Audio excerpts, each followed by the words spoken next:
Not since Ghostbusters Answer the Call, the all-female led one, has there been a worse Ghostbusters movie. But she's just... Choose your next words very carefully.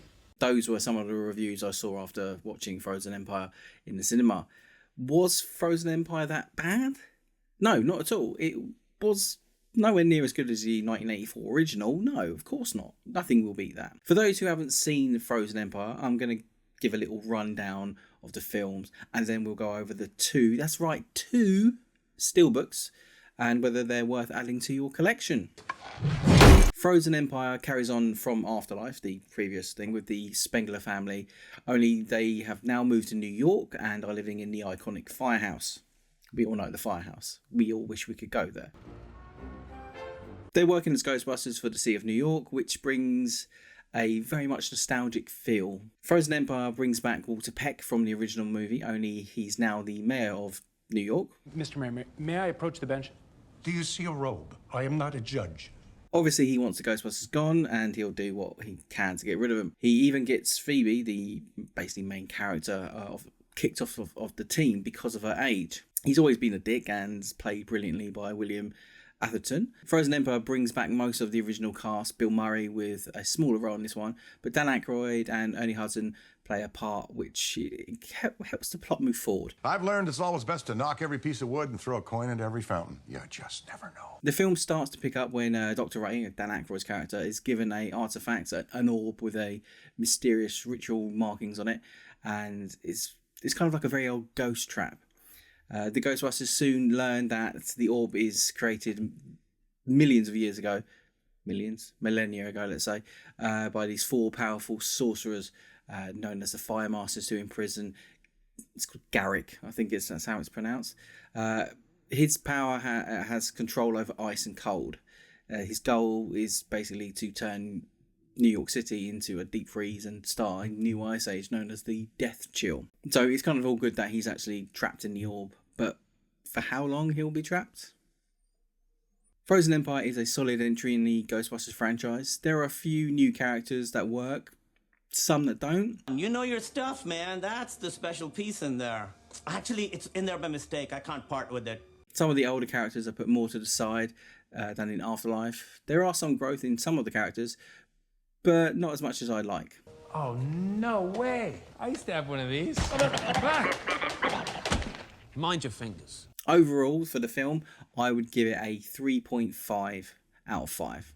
I definitely enjoyed it more on the second viewing. So now, what you're all here for, let's have a look at the two Steelbooks. Right, there is this one. This is the front.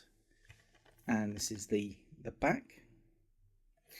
The artwork is done by Chrissy Chung on this one. Let's have a look at the inside as well. That's the inside. You've got the Blu-ray and, well, you've got the 4K Blu-ray and the Blu-ray behind the 1080p one. So that's that one. Another look at the front and the back. And this side you have got Ghostbusters. Right, and now the other one, which is done by Bella Grace. It's the front. And that's the back. And we'll have a look at the discs inside. Same disc inside on both. And you've got some art inside as well, both of them. Okay. We actually saw Bella Grace at Vice Press's open house a few weeks back in Sheffield. It was a good time. You should definitely check out Vice Press and what they do for artists. This grandfather clock is inhabited by the spirit of a natural grandfather. Both artists got their opportunity to design the artwork through the Poster Posse, a design community doing great things for the pop culture artists out there. So if you're interested, the link will be down below. The runtime of 115 minutes. The film isn't overly long and it's not too short. The film moves along at a nice pace as well.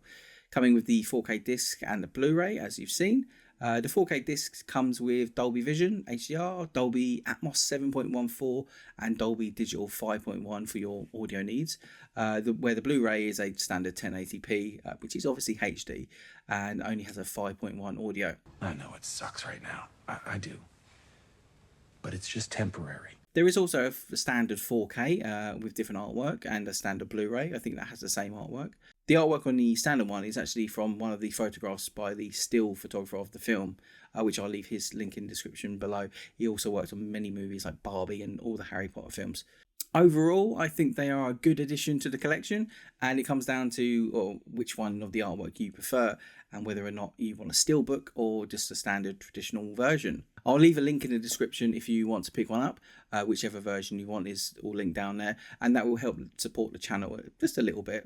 If you enjoyed this video and found it informative, why not click the like and subscribe button so we can grow as a community. And if you're looking to watch something else, we have some videos on home entertainment or unboxings or even reaction videos here.